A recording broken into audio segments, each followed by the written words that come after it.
muscles groaning from these exercises. Pick 'em up and lay 'em down with skis. There aren't many native Eskimos in the United States Army, so most of the soldiers learn this from the ground up. Our little mascot thinks it's very funny because this snowland is his home.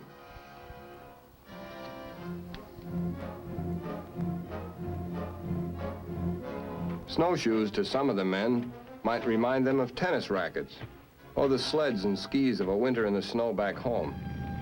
But learning to live and fight on these things is a lot different. Not much like winter sports back home, but this is the kind of training that makes the American soldier the best in any league. Combat patrolling under these conditions is a hard lesson to learn, but we train until we get it, and then we train some more.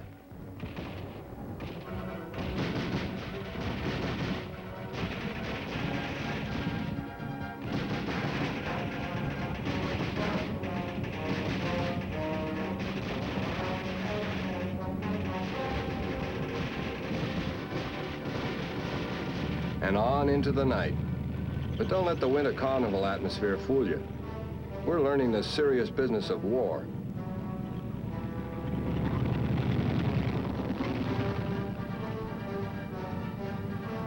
Even in Korea, the final proving ground, training never stops.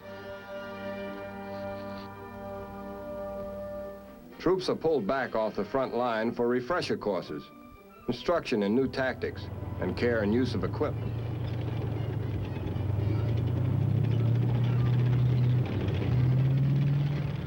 These combat veterans know that in battle, the trained soldier has the best chance of surviving. You don't wait until the shooting starts to learn your lessons.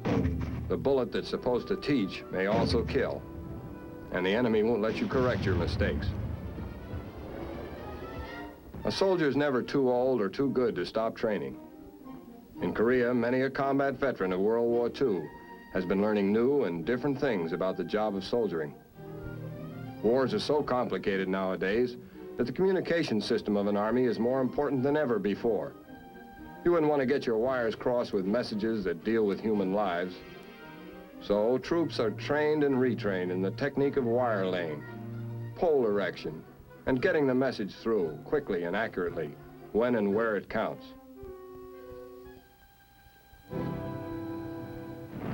Back home, we aim to please. In Korea, they aim to kill.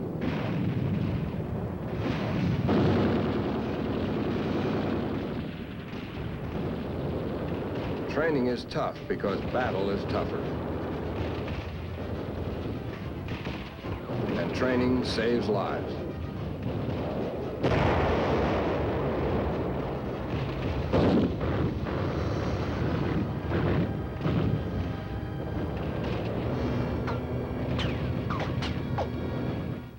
But what about atomic warfare?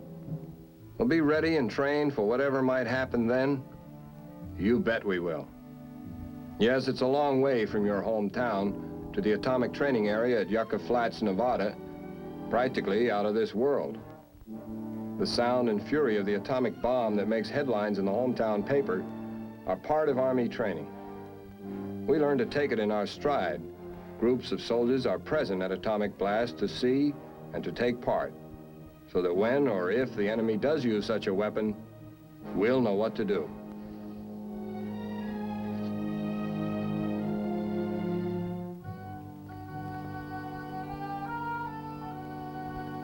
Attention is focused on the time. The second hand creeps toward 0 hour. The time for the detonation of the bomb approaches.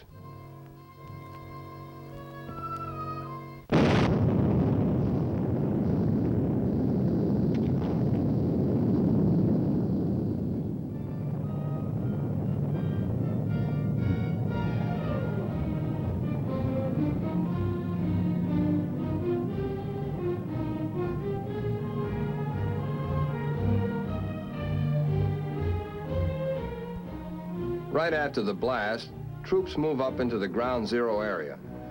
While in the skies overhead, our transport planes prepare to drop paratroopers.